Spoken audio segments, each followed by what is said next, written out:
Okay, so I'll do the obligatory. Can you hear me and can you see my slides? So as I said, this is an often under-discussed topic, interpreting CT scans after doing such heroic stereotactic body radiation, and also to discuss when to do biopsy. We have eminent panelists amongst us. So we have a mix of well-stocked panelists.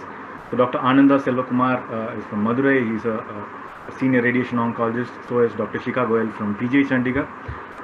Dr. Anand Moidar is a radiologist from Max Hospital, Saket, and Dr. Abhishek Gupta is a senior nuclear medicine physician from Max Vaishali, and Dr. Abhishek Bansal is an intervention radiologist from Rajiv Gandhi Cancer Institute. So we have a very balanced mix of panelists amongst us. So we are going to discuss what are the side effects that we commonly see after stereotactic body radiation, namely radiation pneumonitis, and how to differentiate that from patients who have local recurrences.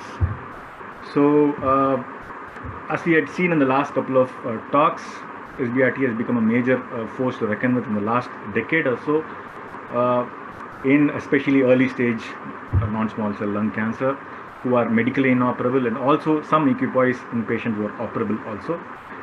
More often than not, patients who have oligo disease, like Dr. Vinita just concluded in her talk, patients who have oligometastatic disease or oligoprogressive disease or oligorecurrence are also being increasingly treated with SBRT. So the control, especially with early stage patients, has been excellent to the tune of 90% local disease control and loco-regional disease control of about 85%. However, this also comes with a slight cost, in the sense the toxicity that are associated with SBRT are not too frequent, but still nevertheless they are there. The most common of all these side effects are radiation pneumonitis, chest wall and skin toxicity, brachial plexopathy are seen in peripheral tumors, but not so common in other tumors. So, as I said, most of these side effects are radiation pneumonitis, but they are rarely severe, and clinically most patients are asymptomatic, and incidence is in the range of 8% to 10%, especially the grade 1, grade 2 pneumonitis. So my question to my fellow panelists, Dr. Ananda and Dr. Shika, can go sequentially. Before we go into dealing with how to identify these complications and how to go about them, would you briefly tell us the different ways that you would take to avoid these complications, namely radiation pneumonitis? Dr. Ananda, if you can go first. I would like to start with the tumor size. Better to choose the right tumor size, under fractionations. Along with that, appropriate introduction of steroids can lesser the chance of these pneumonitis kind of. All right. Dr. Shika, regarding the treatment technique, is there anything that you would be careful while planning these patients?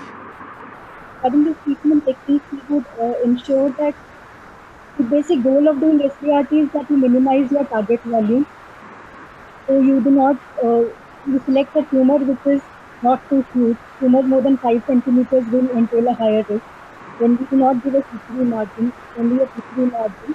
And we try to minimize that PQV margin also by using some sort of motion management, either in the form of abdominal compression or in the form of breath holding, DIBH, or some kind of tumor rating or tracking. And when planning, we have to take care that we use low energy beams, which is 50 megavolts. We do not use energies more than 10 megavolts. Try to avoid beam entry to the opposite lung as far as possible. Use non-coplanar arcs or beams as far as possible to reduce the spillage into the contralateral lung, as well as the spillage, reduce the spillage into the important central structures as well. Multiple beams will need to be used, or even beam at arcs are okay. And we have to take care of the high dose spillage as well as the intermediate dose spillage. So the volume of lung receiving high doses, or the dose to the lung more than 2 centimeters away from the target, they should be seen during the planning phase and controlled as well.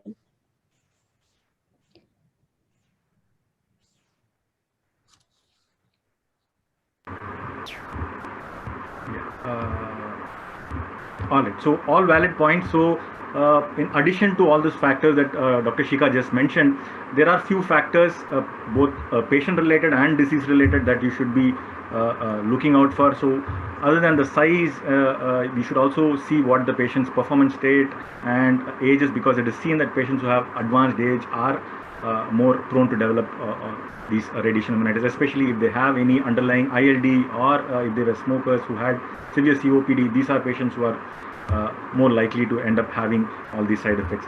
Regarding disease, if you had lower lobe lesion, possibly because of your diaphragmatic movement, the larger tumor excursion, again, these patients can develop radiation pneumonitis.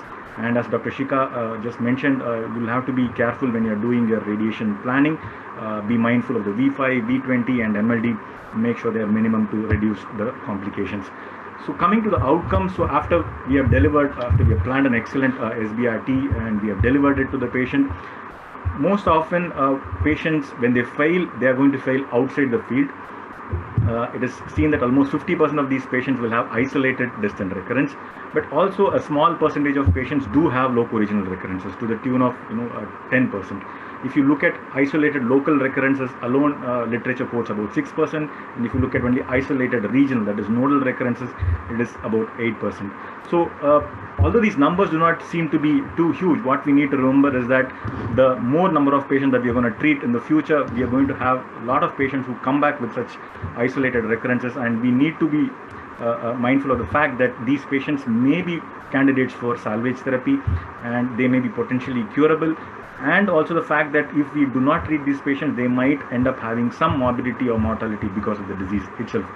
So to illustrate this, let me take you through a case history. So this is a 76-year-old patient who is a hypertensive, who otherwise was in a good general condition, who presented to us in 2015 with a soft tissue mass which is measuring about 2 into 3 centimeter and a high SUV.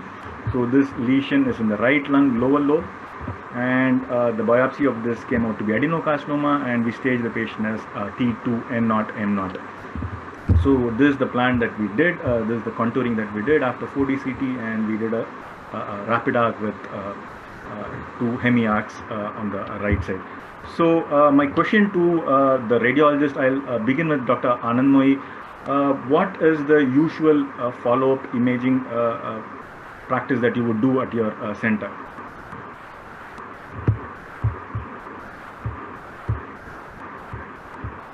All right. Can I ask Dr. Ananda and Dr. Shika to go? When would you image your patients first after they finish their SBRT? For the first 2 years, it's going to be 3 to 6 months. I prefer CT. Then after 2 years, it's going to be every 6 months. Dr. Ananda, my question to you is, when would you do your first follow-up imaging after SBRT? The first imaging that you do? 12 weeks. 12 weeks. All right. So you would do it about 3 months. Dr. Shika, any difference of opinion, or do you agree with him? I agree with him. The first yeah, so 3 months. And Dr. Ananda, as you said, you would prefer to do a CT scan. Yes. Is that right? Any specific reason for doing a CT scan and not a PET CT scan? PET CT, I prefer to do a PET CT after 6 months. It's my kind of protocol. Okay. For the initial 6 months, I do prefer a CT, unless there are no symptoms in view of distal recurrence. All right. Okay. So as we know, most of these patients who undergo SBRT, be it early stage or even the oligo patients who receive SBRT, the common pattern of failure would be actually distant recurrence. So although if you do a CT thorax, it should cover most of the lung and the liver where patients generally fail. Some institutes do believe in doing PET CT scan. I would invite the radiologist in the panel, Dr. Abhishek. Would you like to weigh in there and tell about what your opinion is about? So again, as Rahul rightly said, our protocol is the same. And our protocol is from 8 to 12 weeks again. And we would want to get basically the first 6 months to get the high tech investigation training. But yes, once we start something to work up further, then PET CT comes in. All right. Okay. Dr. Abhishek, would you do any specific parameters when you're just doing a CT thorax? Anything specific that you would look for in these scans, or is this a normal usual CECT thorax that you would do, especially in patients who undergo SBRT? Yes, so it's just a routine normal CT scan we would want to take during a venous phase so that we are able to look at all the vessels and all the neighboring areas. All right. Okay. And you would prefer to do this in breath hold, right? Absolutely. So as a routine, all CCT chest are done in breath holds, and so we don't need any special protocol for a CCT chest. All right. Great. Okay. So if I can bring in Dr. Abhishek Gupta here, what is your opinion about PET CT scan? Although all the panelists agree that they wouldn't do a PET CT scan till it is 6 months, what do you think are the pros and cons of doing this, Dr. Abhishek Gupta? So, whatever the studies have been published in literature, so they all have recommended a PET CT at minimum time of 3 months. That's 12 weeks. That is when all radiation pneumonitis, if any, would have settled. And then they have asked for a repeat scan at 1 year. And what they have correlated is that whatever findings you are going to find on a 12-week scan, approximately 80% of them will correlate with your 1 year PET scan finding. Yeah. All right. Yeah, sure. So the worry in doing a PET CT scan too early is that many of the changes because of radiation, especially all this inflammation because of radiation, may persist, leaving false positive reports, which might necessitate doing unnecessary further investigations, including a biopsy. So that is the reason we would try to postpone the PET CT scan as late as possible.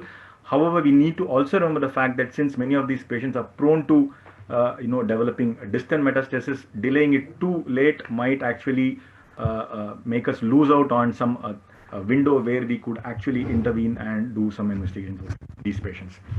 All right, so this is coming back to the same patient that we discussed. So this is the pre-SBRT imaging of this patient, the right lower lobe lesion. And when we did a CT scan 3 months post-SBRT, so this is the image that we saw. There is some response. In fact, we did a PET CT scan for this patient at 3 months because that's our protocol. And there was a good metabolic response in this patient, as in there was reduction in the metabolic activity, and also radiologically there was some decrease in the mass. So I would like to have the opinion of Dr. Abhishek Bansal now. What would you think about these scans? So these are the 3 months and 6 months SBRT scans. So would you like to comment on these?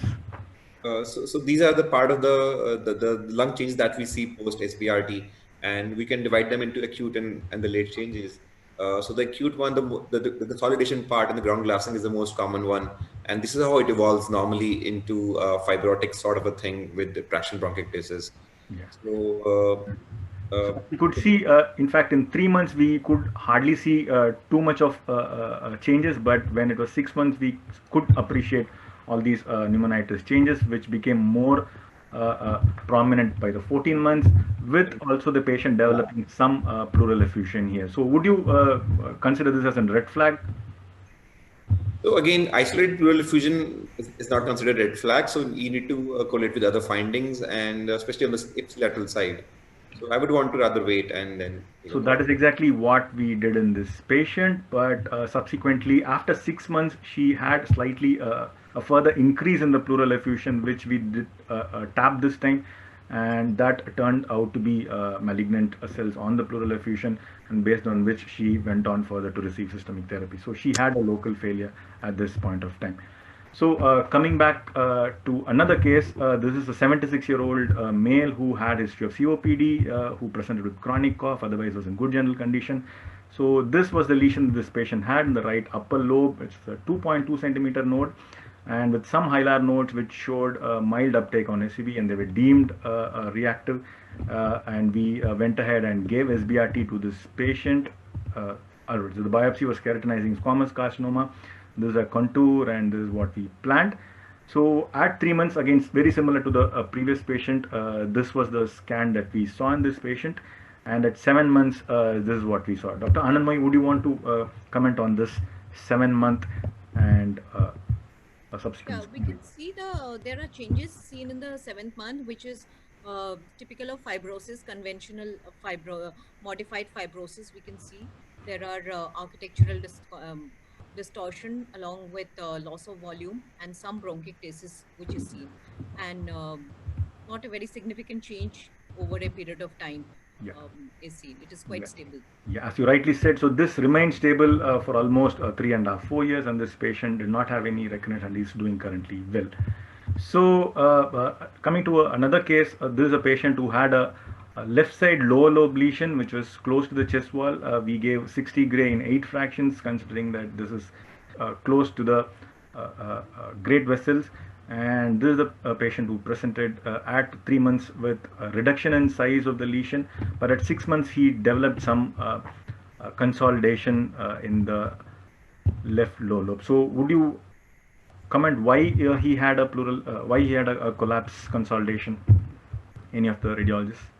Yeah, it can change over a period of time, and we can see progression from 6 months to 12 months, and even beyond that, up to 2 years, that is 24 months. There could be progression. So, and we can see from 18 to 24 months, it is remaining stable. There is no further progression and change in size and all that. Yeah. So, So the development of consolidation, would it be a reason because this patient has a lesion which is close to the bronchus here in the lower lobe bronchus? So possibly because of radiation, there was some stenosis which happened within the bronchus that led to further collapse. So this yeah, so patient there was a actually, yeah. collapse. Yes, yeah. So for other than the collapse, this patient did not have any progression features of progression, so he continues to be all right. So let me get back to my radiation oncology colleagues. So what is the difference in between the conventional fractionation and SBRT with regards to their post-treatment imaging? Would you agree that there is some difference in the pattern of pneumonitis that we see in both these cases? The pneumonitis is not that severe in SBRT part than that of conventional fractionation that I can see. The toxicity is very less with SBRT protocols than that of conventional. Yeah, okay. Dr. Shika, would you care to share your opinion? Radiological changes after SBRT start much later compared to what they are with conventional fraction. So with SBRT, they start after 4 months, usually progress around 8 months into chronic. That's absolutely right. So you generally have patients developing pneumonitis slightly later in SBRT, and also the fact that after conventional RT it is more extensive compared to SBRT.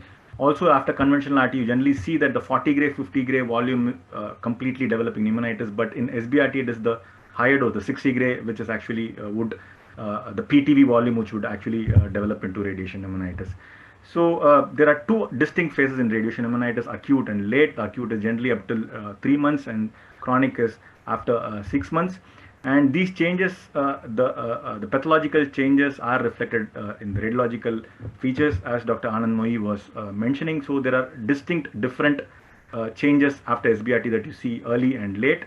These are the 4 early changes and 3 late changes that have been described. Dr. Anand Mohi, would you want to describe these for us quickly?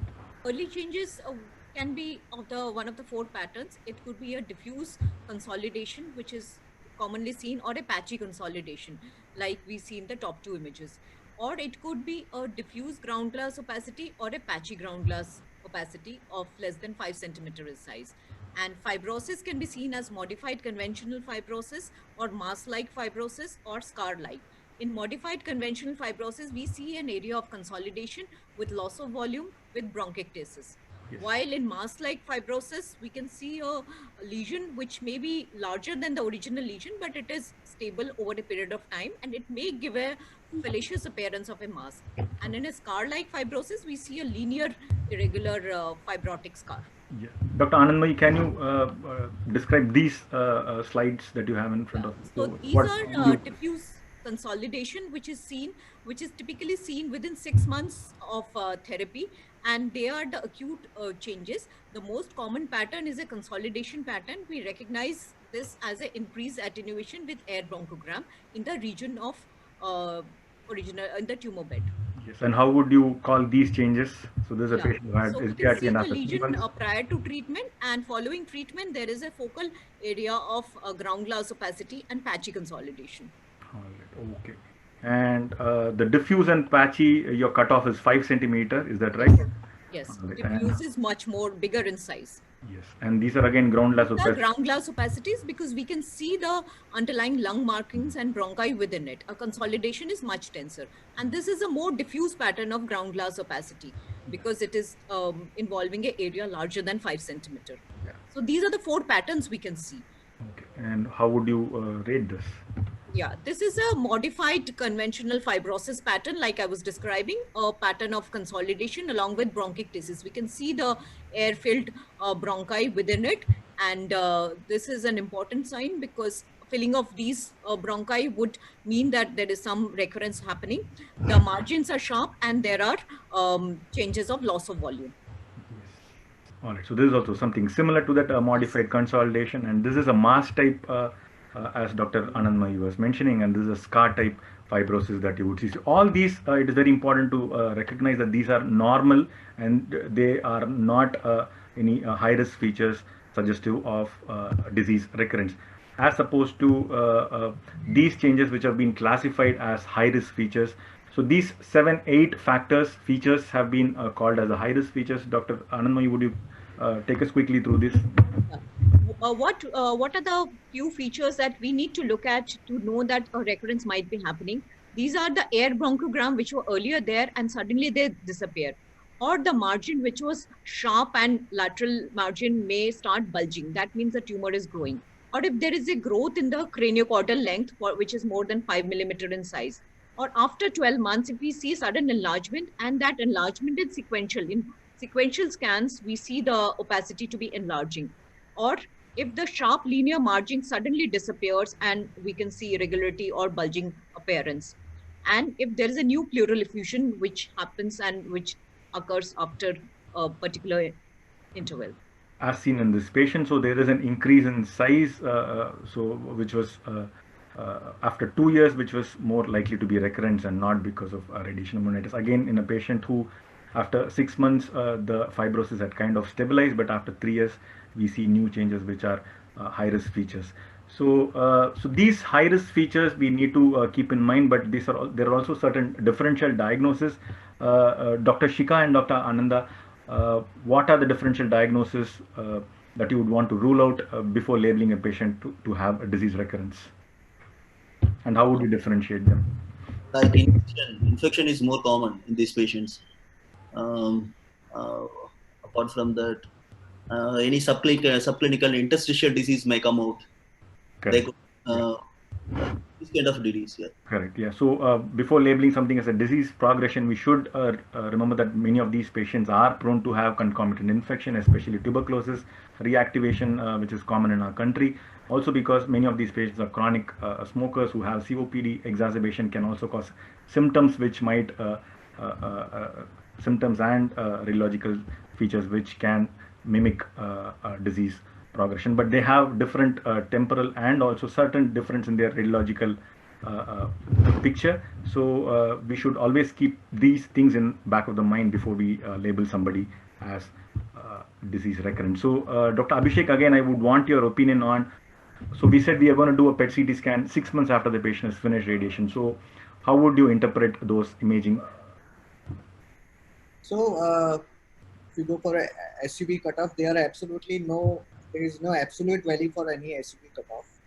So there have been certain publications which have put up a SUV of say 5 in a 6 months, or actually it was on a 3-month scan, and they say that the specificity of 94 to 96%, if it is less than 5, it is more in favor of radiation than being and there have been publications between SUV 3.2 to 4, which says the specificity increases to around 97%. But for all practical purposes, what we check is compare the SUV value of the lung lesion versus the liver. If it is more than liver, then it becomes a suspicious lesion. Yeah.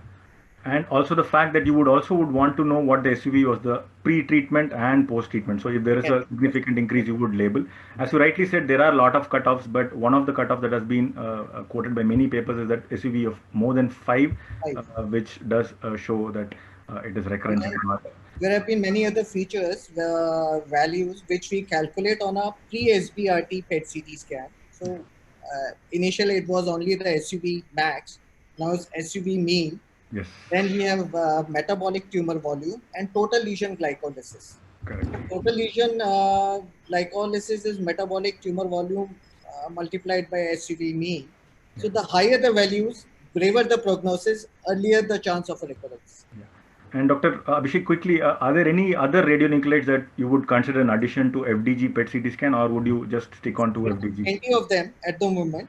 What we are being used in India is F18, FLT or fluothymidine.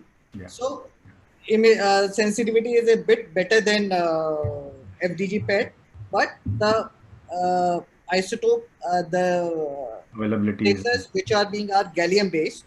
So gallium based FAPI or fibroblast activated protein inometers, which was the image of the year last year in 2019, and gallium based pentysexpo. All right. Okay, so that's great. So there is Dr. also some. Naveen, Yeah. you have 2 minutes left with you. Yes. So generally, after we see these high-risk features, when they raise a red flag, we need to be sure. Depending on the number of high-risk features that you see, there is a nice algorithm by Huang et al. Who published this in 2015. So if a patient has more than 3 features, then you would label them a high suspicion of recurrence, and then see what their salvage options are. But if there are only 2 features, you might consider doing a PET CT and taking it up depending on the uptake value. So the interventional radiologist, would you like to do an FNAC or a biopsy in these patients? So always a biopsy. It's because FNAC might be non-diagnostic. Correct. So and although biopsy has certain complications, these most are minor. So we still would like to do a biopsy because that will give us adequate tissue, which would help us plan our further salvage surgery. So let me quickly run through this. Also, patients who are receiving SBRT, as we saw in the previous lectures, people are now getting immunotherapy, and these can also lead to changes in the lung. We should always remember that increasingly we are going to see these patients, so we need to interpret these scans with the background that immunotherapy can also cause some pneumonitis, and we will have to look at that factor also. So Dr. Shikha and Dr. Anand, your last question. So salvage therapy, when would you consider in these patients after you prove that these patients have recurrence? So the whole point is to see whether they are salvageable. So when would you consider them for salvage therapy, and what kind of a treatment would you choose? If we had taken up the patient, taken up a operable patient, we can ask the help from surgeon, the lung surgeon. If that is not a operable case, we can try re-SBRT also. Yes. And in patients who are not fit for SBRT or surgery, you can consider them for thermoablation, systemic therapy. RFA or cryotherapy, and if they have disseminated metastasis, or if they are not fit for anything, systemic chemotherapy or best supportive care alone. So there are a lot of literature on this, where patients, especially from MD Anderson, where salvage surgery and salvage SBRT has been shown to give good local control and survival benefit to patients, and they have kind of developed a nomogram as to when to select which patient would go on to receive what kind of a salvage therapy. I'll just summarize this by saying that patients who have a local recurrence are still candidates for salvage SBRT or salvage CTRT, depending on their general condition and performance status. So radiomics is also coming up a big way. I will skip this and go to my last slide. So SBRT, their high ablative doses are given. So toxicities are rare, but they're a little difficult to manage. Serial imaging, as the panelists mentioned, are very important. PET CT scan, you need to choose the right time that you would want to do, and also you always need to keep a high index of clinical suspicion.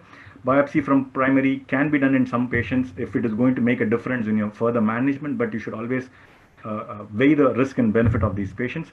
Some of these carefully selected patients would be candidates for salvage therapy, and they would benefit from that. Thank you so much. Thank you, panel members, for your useful information that you have given. Thank you, organizers, for this opportunity. Thank you.